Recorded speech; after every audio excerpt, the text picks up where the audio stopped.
long have you been riding bikes? Well, kind of always, I guess.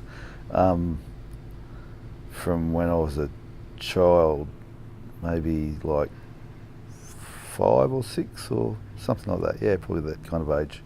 I've been kind of always riding bikes. Why do you ride? Yeah, that's a funny question, isn't it? Why do we do things? It feels good, I guess. My life is kind of motorcycle related, I guess, in many ways. And, you know, there's all those reasons why you ride, because you dig the style and you dig the scene and all that sort of stuff. But at the end of the day, there's this particular feeling when you pull off a slide or something, like you do something that just, it feels good. Motorcycles feel good. There's all the hassle that goes with them, but at the end of the day, it's that you do it for that feeling. What is the Finke Desert Race? It's a race through the desert from Alice Springs to Finke that's been that was started off in 1976 and has continued every year since then.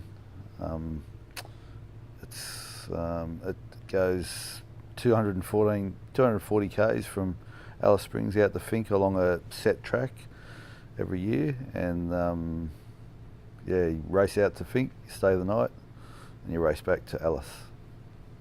Why did you decide to do Finke? Well, I mean, every motorcyclist in Australia knows about Finke. I've been hearing about it since I was a child because it's been going for that long. You know, it's a pretty well-known old bike race. So it's something that's always on people's mind. Gee, I wonder if I could do Finke, that whole thing. And a friend was making a doco and he said I should come out and do it. He said, what would you ride if you... He said, oh, I said, well, of course I'd ride my 1980 model YZ465. So I kind of went out on his prompting, come and do this, and while I'm doing the thing and all that stuff. So that's why I did it the first time. But also, you know, people want to tick it off.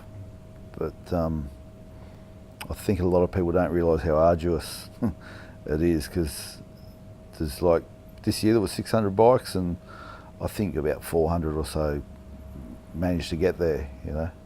It was, it's pretty hard work.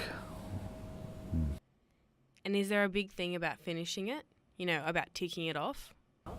Yeah, I guess for a lot of people that do it, like there's the serious guys, there's probably 50 people in that race out of 605 competitors who have the ability to win it, but there's only a likelihood of there being 10 of those guys who actually will. And that's finishing the Finke is something that has a bit of mystification about it, that a lot of people in the bike scene in Australia kind of want to be able to do it and say they've done it. And it's no easy feat. This year there were, as I said, 605 riders and 46 people went to hospital. So that's a reasonably high percentage of people who not only didn't make it, but are now under medical care, you know. Is it harder for you because you're riding it on a vintage bike? Yeah, so my idea with the vintage bike was that's what, in 1980, that's the bike that was winning, you know, that's the bike that they rode, the fast guys. Having said that, because the tracks evolved over these years that it's been run, the track's changed, and in 1980 it was an open, fast, flat track.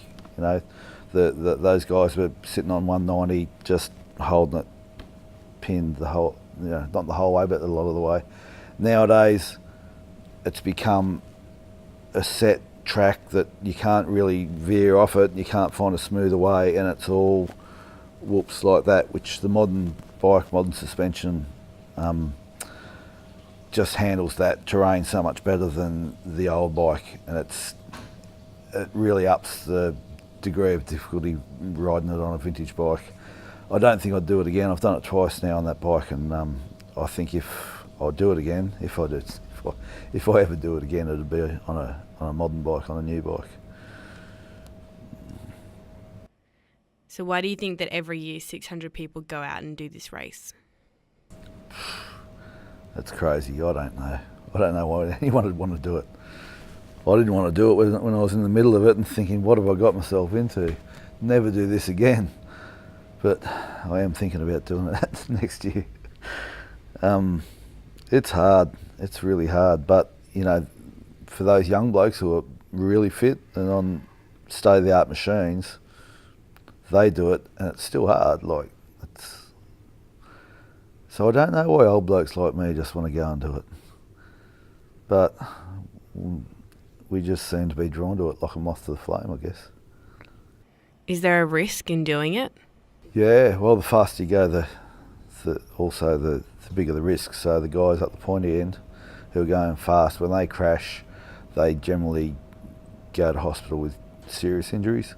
Last year, a guy crashed in front of me, and I stopped to help him. The spectators helped him, and he was kind of in a bit of a bad way, but he came to after he's knocked out for some time. But he was in a fair bit of pain. They got him away and took him to somewhere where medics took him on the helicopter to hospital, and he had a broken pelvis and 6 broken ribs, some other things too. I think I can't remember exactly, but you know, people die too, like the fast guys. Yeah. Is it emotionally hard? Yeah, it really is. Yeah, it's because it's so arduous, and you know you need to be trying to make good time and all that stuff, and it's really hard, and you end up physically depleted, a really low physically and mentally. It really you just know what you've got ahead still, like, and it's really hard on you. But you know, the whole way out there, there's not many spots that there aren't spectators in view. You know, it's just people that camp on the side of the track, and you come through and you're feeling pretty low, and they'll give you a bit of a cheer or a bit of a whip up sort of thing, and it just kind of lifts your spirits and gets you moving. That's one of the good things, yeah, about the Finke. And will you do it again? I don't know. I wish I could just say no. Probably.